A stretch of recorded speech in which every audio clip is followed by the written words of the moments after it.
The first blow didn't come from a fist.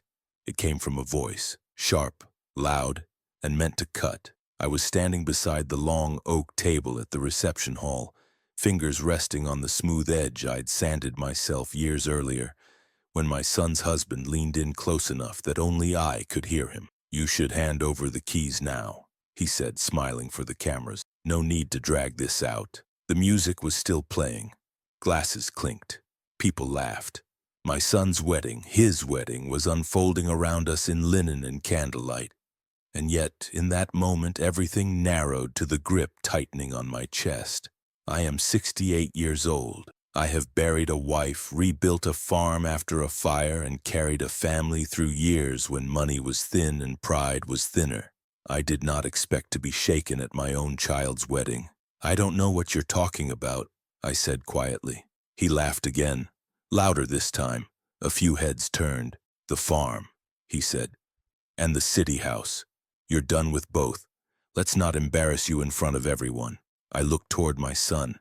He stood a few feet away, jaw tight, eyes fixed on the floor. He did not intervene. He did not look at me. That hurt more than what came next. His husband's hand came up fast, grabbing my collar, fingers digging into the fabric of my jacket. Gasps rippled nearby, but no one moved quickly enough. "Don't play stupid," he hissed. He shoved me. I stumbled backward, my heel catching the edge of a rug. The world tipped. I fell hard, my shoulder first, then my head striking the corner of the table with a dull, hollow sound that seemed to echo forever. Pain flashed white behind my eyes, not sharp, heavy, disorienting. Someone screamed. I lay there on the polished floor, staring up at chandeliers I'd helped hang, my ears ringing, my son's wedding blurring into a smear of light and sound. That was how it began. Before I tell you what happened next, subscribe the channel and let me know in the comments where are you watching from. It helps more than you know. They helped me into a chair eventually. Someone pressed a napkin to my temple. Another voice asked if they should call an ambulance.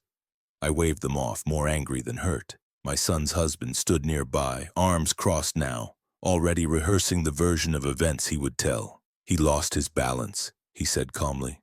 "It happens at his age. At his age. I built the farm outside Redfield Ridge with my own hands after my wife passed. Acre by acre, fence by fence. I paid for the city house in Ashbourne outright decades earlier, so my children would always have somewhere safe to land. And now I was being discussed like an inconvenience." The ceremony continued. They moved me out of frame. Cameras adjusted. Smiles returned. The show went on. Later that night, when the guests were gone and the hall smelled of extinguished candles and spilled wine, my son finally approached me. "You embarrassed us," he said. I stared at him. "I was pushed," I replied. He didn't deny it. "You should have just agreed," he said quietly. "It would have been easier." Easier. That word has followed me through my whole life. It was easier to sell the land after the fire, easier to downsize, easier to let lawyers decide things for me. But easier has never kept anyone safe. I left the wedding with a bruise forming beneath my hairline and something colder settling in my chest. Not fear, clarity. Because what my son's husband didn't know, what neither of them knew, was that the farm was never theirs to take. And the city house wasn't either. I had learned a long time ago that love does not protect you. Paper does. And as I drove back toward the farmhouse under a sky stripped bare of stars, I realized something else just as clearly. They thought humiliation would make me fold. They had no idea what they had just started. The first thing I remember after my head hit the table was the sound of glass breaking, not shattering, cracking. A sharp, brittle snap that cut through the music and laughter like a bone snapping under pressure. Someone screamed. Someone else shouted my name. I tasted iron in my mouth before I felt the pain. I was on the floor. The ceiling above me blurred, chandeliers melting into streaks of gold. My left ear rang so loudly it felt like standing too close to heavy machinery. I tried to push myself up, but my arm wouldn't cooperate. It slid uselessly against the polished wood. "Dad," my son's voice finally broke through. He knelt beside me, panic all over his face now. Real panic, not the performative concern he'd shown earlier. His hands hovered, unsure whether to touch me, unsure of what side he was supposed to be on. Someone shouted for a medic. Someone else told the band to stop playing. Chairs scraped. Phones came out. I could already feel the moment turning into something permanent, something that would live online long after the bruise faded. Above us, his husband stood frozen. For half a second, just half, I thought I saw fear in his eyes, not regret. Fear. The look of someone realizing they might have pushed too far in public. Then it vanished. He lunged at me, he said loudly, already shaping the story. I was defending myself, a lie delivered smoothly, confidently, like it had been practiced. I laughed, or tried to. What came out was a wet, broken sound that made my son flinch. I was standing still, I said. My voice shook, but it carried. Years of calling over engines and cattle had given me that much. You grabbed me. The room went quiet again. Not supportive quiet, uncomfortable quiet. People don't like moments where they have to choose a side. Two men helped me sit up against the table. Someone pressed a napkin to my head. I waved them off after a moment, touching the spot myself. Blood, but not too much. I'd had worse falling off a tractor in my 40s. What hurt more was watching my son stand. He stood up slowly, straightened his jacket, and did not look at me. Instead, he turned to his husband. "Are you okay?" he asked. That question landed harder than the push. I had raised that boy alone after his mother passed. Taught him how to throw a punch and when not to. Paid for his college by selling 3 acres of land I loved. And in the moment I lay bleeding on the floor of his wedding reception, his first instinct was to check the man who had put me there. "I'm fine," his husband said, brushing imaginary dust from his sleeve. "But this needs to stop. Your father is unstable. Unstable. Because I refused to hand over my life like a coat at the door. Security approached then. Hired help from the venue, not police. They looked at me, then at the groom standing tall and unruffled, and I could already see how this would go. "Sir," one of them said gently, "maybe it's best if you step outside for a moment." I looked up at my son. He still wouldn't meet my eyes. I nodded. Not because they were right, but because I knew when a field was poisoned. There was no winning here today.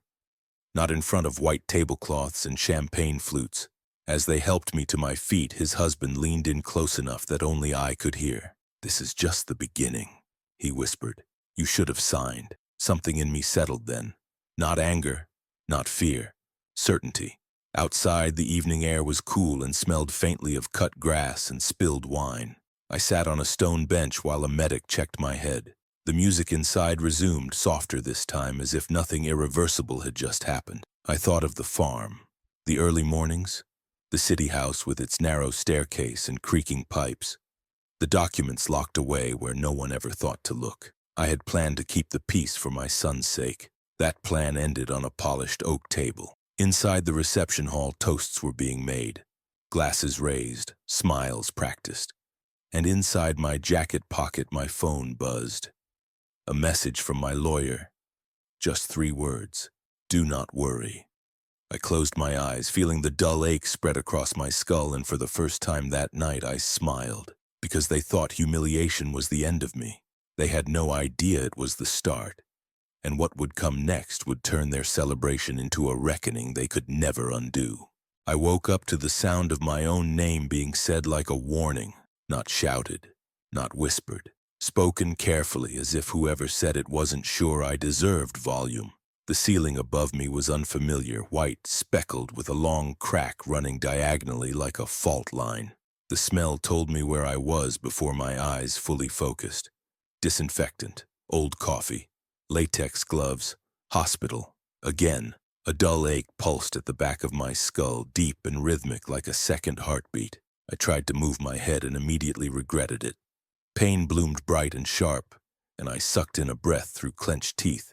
"Easy," a voice said. Female, calm, tired in the way people get when they've seen too much of the same thing. "You've got a mild concussion, no bleeding on the scan. You're lucky." Lucky. I almost laughed, but it came out as a dry rasp. A nurse stood at my bedside, clipboard tucked under her arm. She looked at me with that mix of sympathy and professional distance I'd come to recognize over the years. "Do you remember what happened?" "I was at my son's wedding," I said slowly. "Then I wasn't." She nodded. "Paramedics brought you in from the venue. Witnesses said you fell." Witnesses. That word sat wrong. I didn't fall, I said. Her pen paused for just a moment before she continued writing. That's not what was reported. Of course it wasn't. I turned my head slightly and saw a familiar shape sitting stiffly in the chair by the window. My son, hands folded, eyes fixed on the floor like it held the answers he was afraid to look up and find. He hadn't noticed I was awake, or maybe he had and he just didn't know how to start. I said his name. He flinched. Dad, he said quietly, standing too fast, like guilt had pushed him upright. You're awake. That would appear to be the case. The nurse took that as her cue to leave, murmuring something about checking vitals later. The curtain swished shut behind her and suddenly it was just the two of us. The space between the bed and the chair felt wider than the years that had crept between us. I waited. He didn't speak, so I did. Did you see him push me? His jaw tightened. He nodded once. And you said nothing. I froze, he said quickly, too quickly. Everything happened so fast, people were staring, cameras were out. I didn't know what to do. You knew, I said. You just didn't want to choose. He looked up then, eyes rimmed red, not with tears but with something harder, shame mixed with defiance. He didn't mean to hurt you, he said. That did it. I felt something settle in my chest, heavy and final, like a door closing. He grabbed me by the collar, I said evenly, in front of everyone. Told me I was a guest in my own life. Then he shoved me hard enough to put me in a hospital bed. Tell me which part of that was an accident. Silence. Outside the window, traffic moved on. People went about their days.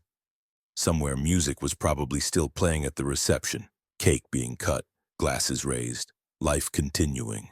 I need you to understand something, I said, my voice low but steady. What happened yesterday didn't start yesterday. It started the first time he looked at me like I was already gone.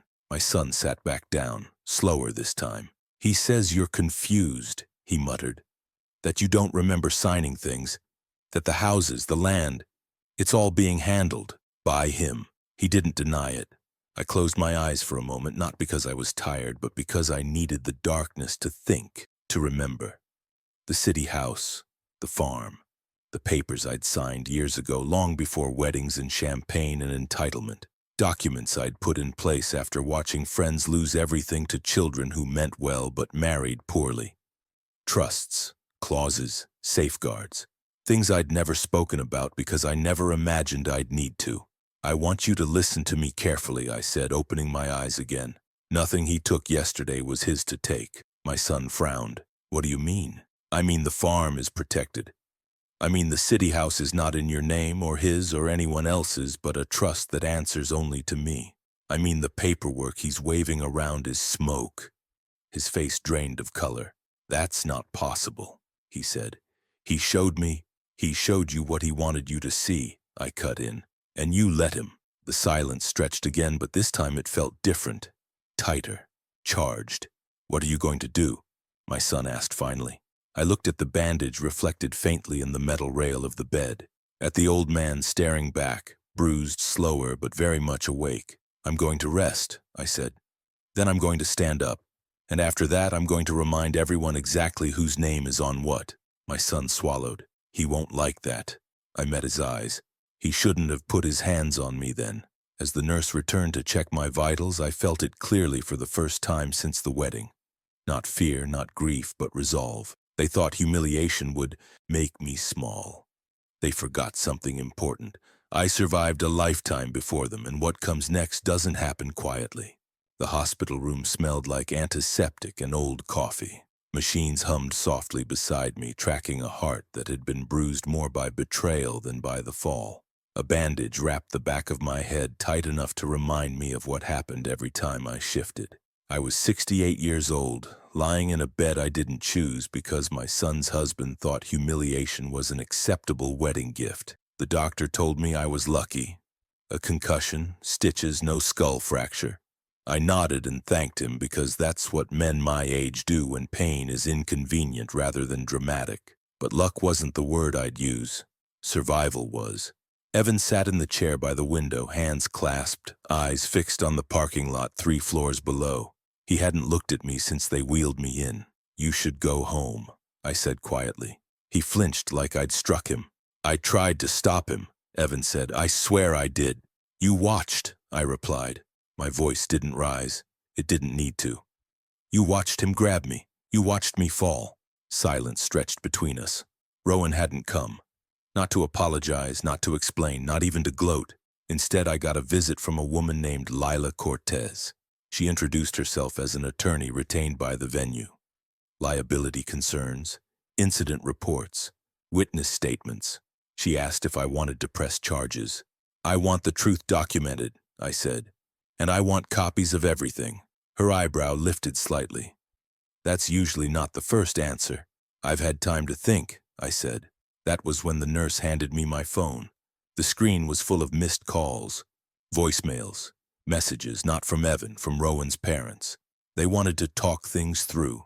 They wanted to avoid unnecessary escalation. They wanted reassurance. I laughed. It hurt like hell, but I laughed anyway, because escalation had already happened. They just didn't realize it yet. 2 days later, I was discharged. Evan drove me back to the city house, the one Rowan had declared unsafe for me, the one he'd tried to reassign like an inconvenience. The locks were still mine. Inside, everything was exactly where I'd left it before the wedding. My chair, my books, the framed photo of Evan at 8 years old, missing 2 teeth and holding a fish he was terrified to touch. Evan stood in the doorway, unsure. Rowan moved his things out, he said. After everything. Did he? I asked. Evan nodded. He said it wasn't worth the trouble. That was the moment I understood something important. Rowan didn't retreat because of guilt. He retreated because he'd realized resistance was coming. That night, I opened the fireproof safe behind my study wall. The one Rowan didn't know about. The one Evan had forgotten. Inside were deeds, trusts, letters, and a thick folder labeled simply, property. The farm had never been Evan's. The city house had never been vulnerable. Both were held in irrevocable trust, established years earlier, triggered by incapacity, abuse, or coercion. I'd learned early in life that love doesn't cancel the need for preparation. The next morning, I called my attorney. Then I called the police. Assault charges were filed. Witness statements included 3 guests, 2 staff members, and 1 wedding photographer whose camera had been pointed in exactly the wrong direction for Rowan. By the end of the week, Rowan's family stopped calling. By the end of the month, Evan moved back into the guest room, quieter than I'd ever seen him. I didn't think he'd go that far, Evan said one night over dinner. I did, I replied. That's why this was never yours to give. The lawsuit came quickly.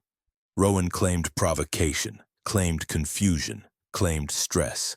The footage disagreed. The trust documents were airtight. And when Rowan realized he wasn't just losing access, but facing charges, financial exposure, and professional consequences, his entitlement finally cracked. But the reckoning wasn't finished yet, because the farm still stood, and the truth about why Rowan wanted it so badly had not yet been spoken aloud, not in court, not to Evan, and not to me, yet. Courtrooms are quieter than weddings, but the silence weighs heavier. By the time we reached that stage, the smiles were gone. The champagne laughter, the polished speeches, the fake toasts about family had evaporated into legal briefs and sworn statements.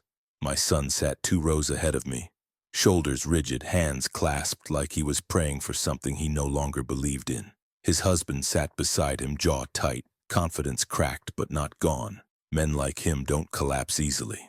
They fight until the floor gives way. I took the stand on the 3rd day. The courtroom smelled like old paper and disinfectant. The judge was a woman with sharp eyes and no patience for drama. She asked me to state my name and age.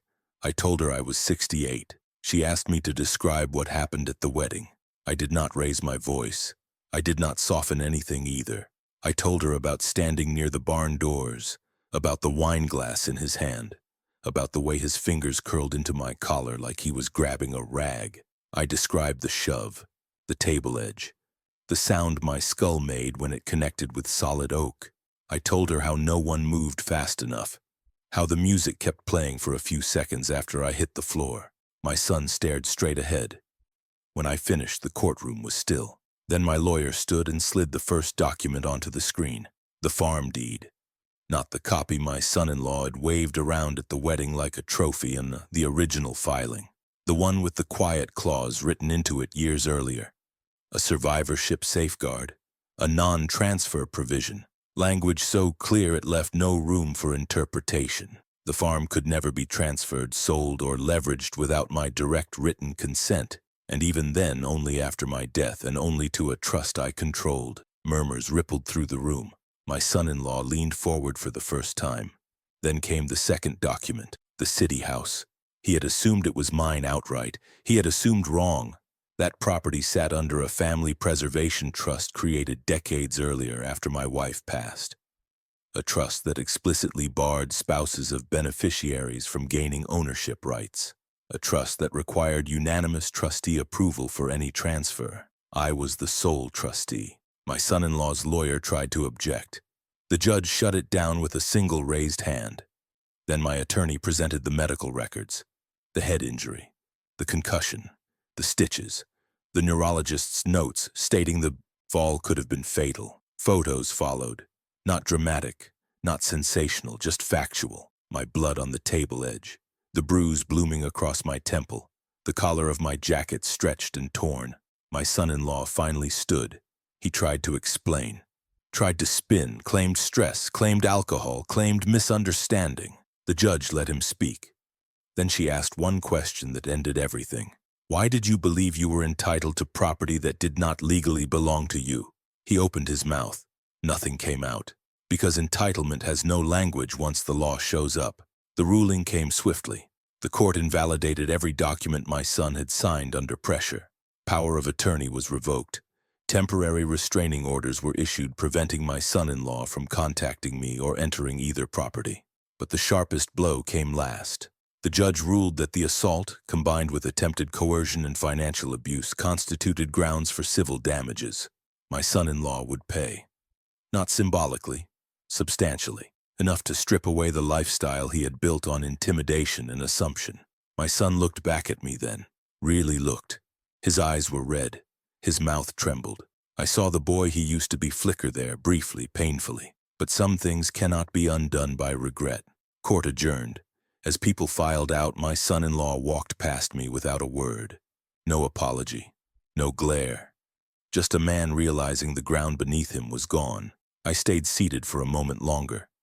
Not because I was weak, because standing up after decades of being underestimated takes a moment.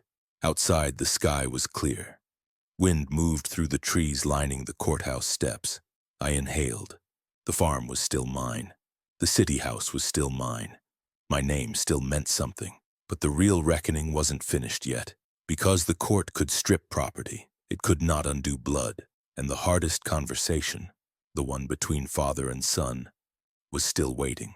The courtroom smelled like old paper and polished wood. The kind of place where lies went to die quietly if the truth was patient enough. I sat at the long table with my hands folded, a faint scar still tender at my hairline where my head had struck the edge of the reception table weeks earlier. The doctor said I was lucky. A few inches lower and I might not have been sitting there at all. 68 years old, nearly laid out at my own son's wedding because another man decided entitlement gave him permission to put his hands on me. Across the room, my son stared at the floor. Beside him sat his husband, jaw tight, leg bouncing, confidence leaking out of him in visible drops. The tailored suit didn't help today.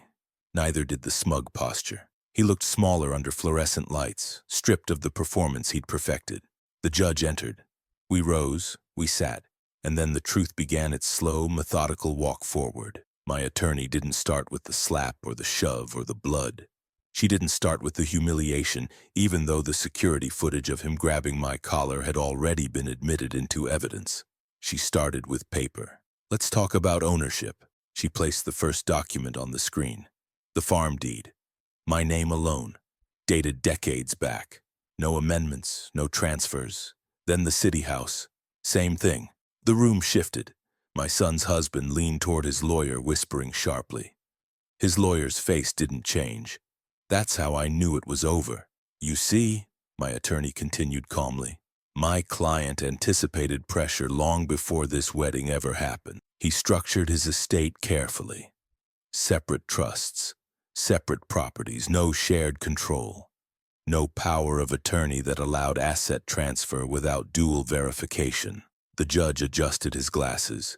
So the claim that the properties were gifted? False, she said. No signatures, no notarization, no intent. The opposing counsel tried to recover, claimed misunderstandings, claimed emotional distress, claimed confusion after hospitalization. That was when my attorney played the recording. The voicemail. His husband's voice filled the courtroom, sharp and clear. Once you're gone, we're selling everything, the farm first, then the city place. You don't need 2 houses anyway. You could hear a pin drop. The judge didn't raise his voice. He didn't need to. The court finds no legal basis for the attempted seizure of property, he said. Furthermore, given the physical altercation documented at the wedding venue and the coercive behavior evidenced here, the restraining order stands. He looked directly at my son's husband. You will have no contact with the plaintiff. You will not enter either property, and you will vacate the city house immediately. My son finally looked up. His eyes met mine, and for a moment I saw the boy he used to be. The one who helped me mend fences, the one who rode the tractor beside me and laughed like the world was simple. But he didn't speak. Court adjourned. Outside, the sky was wide and clean like it had been scrubbed overnight. I stood on the steps longer than I needed to, breathing it in. My attorney shook my hand. Reporters tried to ask questions. I walked past them all. I drove myself home. The city house was quiet when I unlocked the door. The furniture was mostly gone, walls bare where photos used to hang, but it was mine. Still standing, still solid. That evening I drove out to the farm. The fields were gold in the late light. Wind moved through the grass the way it always had. I stood on the porch for a long time, hand resting on the railing, head aching just enough to remind me I was still alive. People ask me if I regret going to that wedding. I don't, because it showed me who was willing to stand with me and who was willing to stand on me. My son called a week later. He didn't ask for the houses, he didn't defend his husband, he just said he was sorry. I told him the door wasn't locked forever, but trust takes longer to rebuild than wood and wire. I sleep better now, on my land, in my home, knowing that age doesn't mean surrender and kindness doesn't mean weakness. And if you've been listening this far, subscribe to the channel and let me know in the comments what time it is where you're watching from. It helps more than you know.